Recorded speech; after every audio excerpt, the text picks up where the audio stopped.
This podcast is a proud member of the Unidentified Network.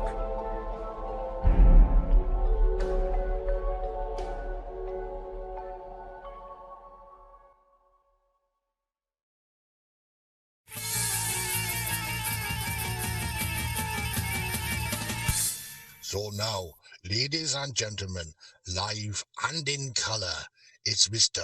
Wayne Lovejuice.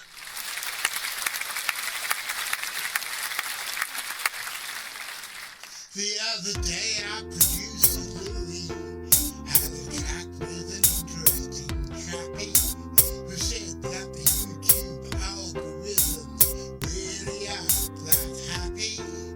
If a channel only broadcasts once a week, so we decided we could texture whenever we've got a piece of news in our new book on the track extra.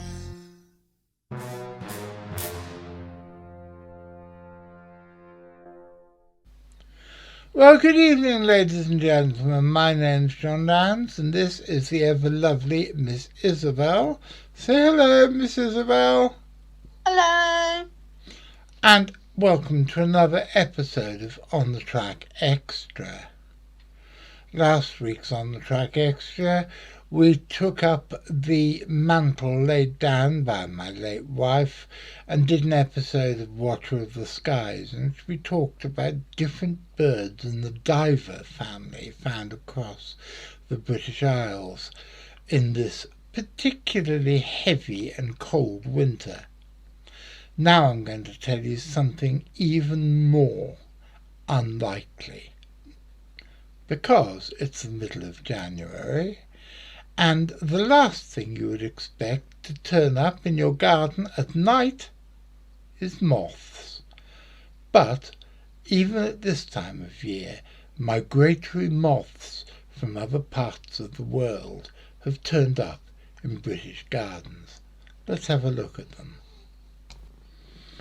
Well, as many of you, I'm sure, are aware, one of my greatest interests has always been butterflies and moths. And I think, as I have said on this channel on numerous occasions, the toings and froings of different creatures, whether they big or small, are very important within the realm of cryptozoology, because many people, me included, had always thought that the zoology of a particular area remained constant. But in fact it doesn't do anything of the sort. The animals found in a place are totally different depending on what time of year it is, on the climate conditions, and on a whole string of other things. And quite often you can get creatures, mostly insects, but creatures of all shapes and sizes from all over the world, including desert regions from North Africa, turning up in British gardens at all times of year, even in the middle of a cold and rather inhospitable winter like the one that we are undergoing at the moment. For example, look at this. This is a list from the What's Flying Tonight website of the moths commonly to be found in the area where I live on the 19th of January, which is the day that I am recording this. And if you look at the top, it is a moth. The most popular of these moths is a moth called the winter moth, which, as the name implies, flies in the middle of the winter. The winter moth is a member of the Geometridae. By the way, that's not a moth down here. That thing that looks like a moth is actually Peanut, sitting on my lap, fast asleep and twitching his ear. Here. It's a member of the Geometridae, which is the family which most notably includes all those pale green moths, the emerald moths that you see at different times of the year. And you would never really imagine that these beautiful moths of the more temperate months would have this as their relative. It's a particularly strange moth because it is sexually dimorphic to a ridiculous degree, in that the males are here, they are a fairly ordinary looking geometric moth, but this is a female. You wouldn't even, unless you were looking for it, unless you were prepared for it, you wouldn't even believe it was a moth. It looks like, I don't know what it looks like, really. I've always thought that they looked a little bit like tiny furry hamsters, because the female doesn't have wings, or rather, she does have wings, but they're very, very rudimentary and have no function. The winter moth is widely distributed across Europe, but as of the 1990s, it spread to North America as an invasive species, and, let me take my glasses off because I can't read it otherwise. As of 2007, winter moths have spread to coastal Maine, eastern Massachusetts, Rhode Island, southeastern Connecticut, and eastern Long Island. The moths feed on a wide range of deciduous leaves and some conifers. This has caused the defoliation of the trees across the states in which the moths live.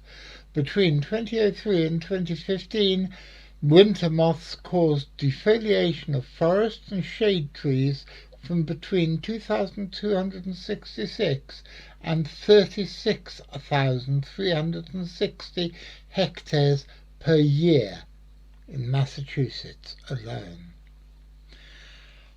And we're going to see in a minute that this is a reasonably common state of affairs when we're talking about the moths which turn up in Britain, or which have turned up in Britain this winter, because several of them have also become invasive species, causing harm across other parts of the world from the places where they are supposed to live.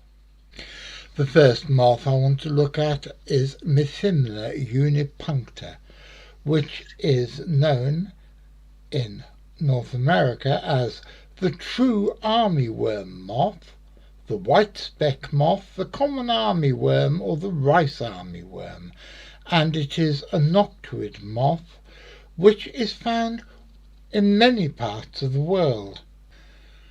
6 hours ago, at the time that I am recording this, which is in the early evening of the 19th of January, 4 specimens of this species were found at light at Longstone, St Mary's on the Isles of Scilly.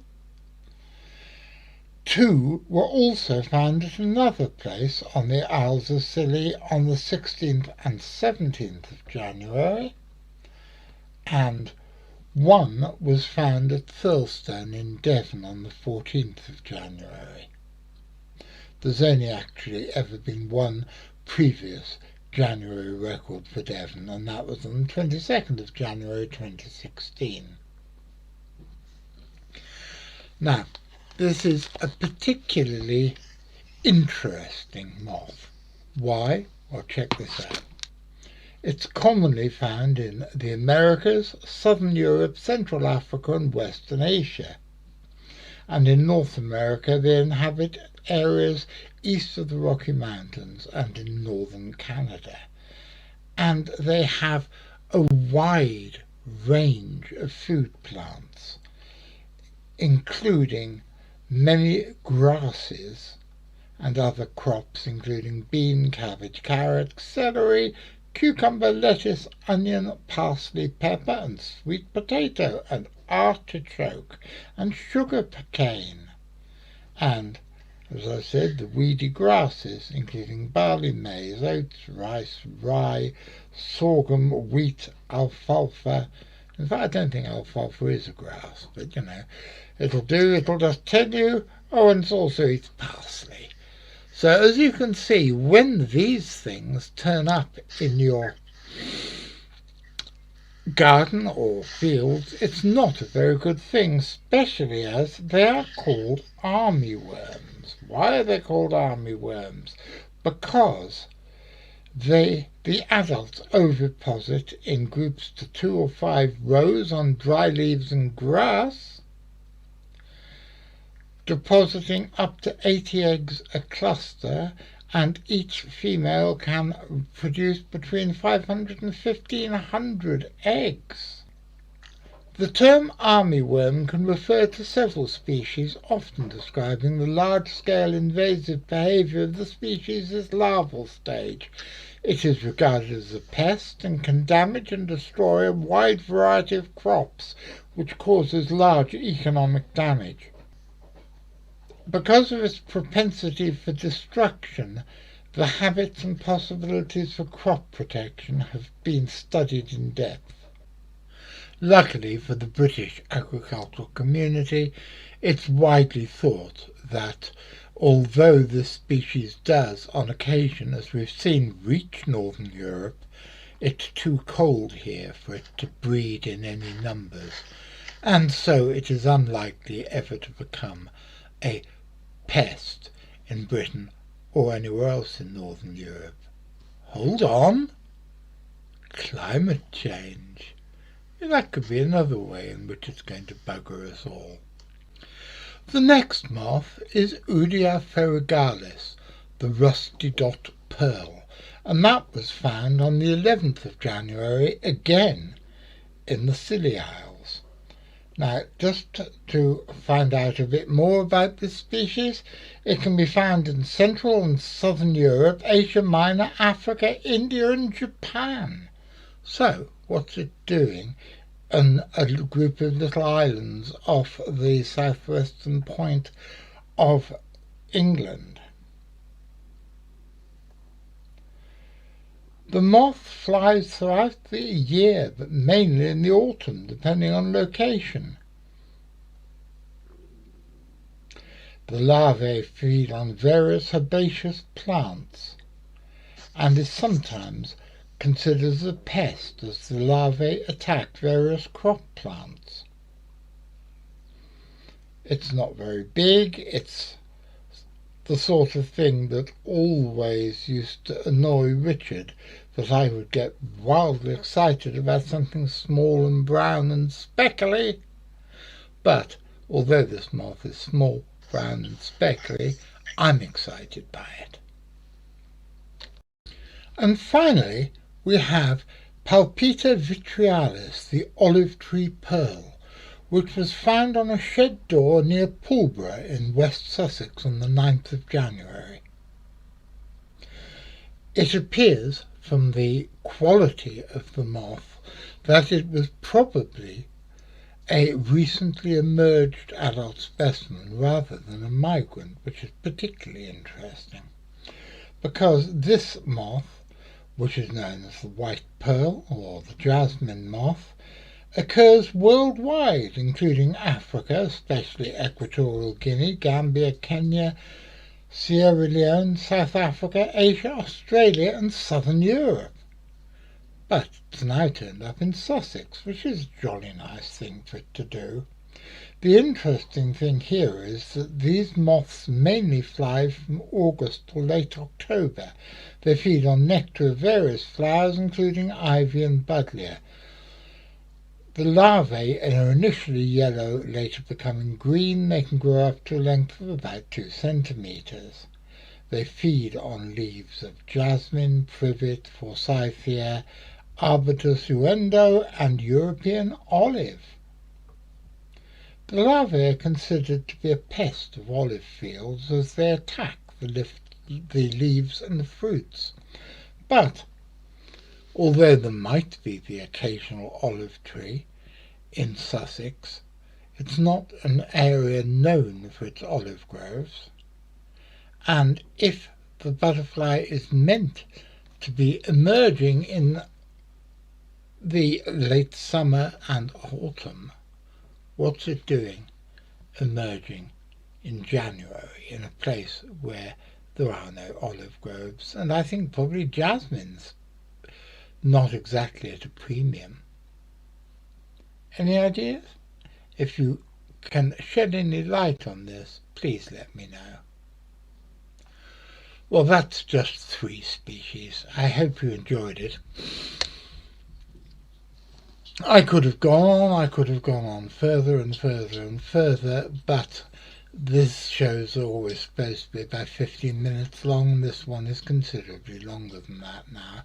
So, I'll be back on Saturday. What am I doing on Saturday? Well, I'm not sure. I think I'm going to be talking to Harlan Kalmer about the second half of his interesting interview about all the various things he's been doing, including hunting for British big cats.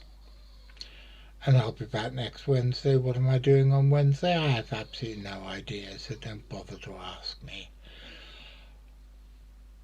When I'm back on Saturday, I hope you're all going to be watching, because once I've done the Saturday gubbins, I always do, the notifications and the live chat and everything, I'm going to sit down and watch the show like the rest of you, and if you're there watching it, I'll be seeing you.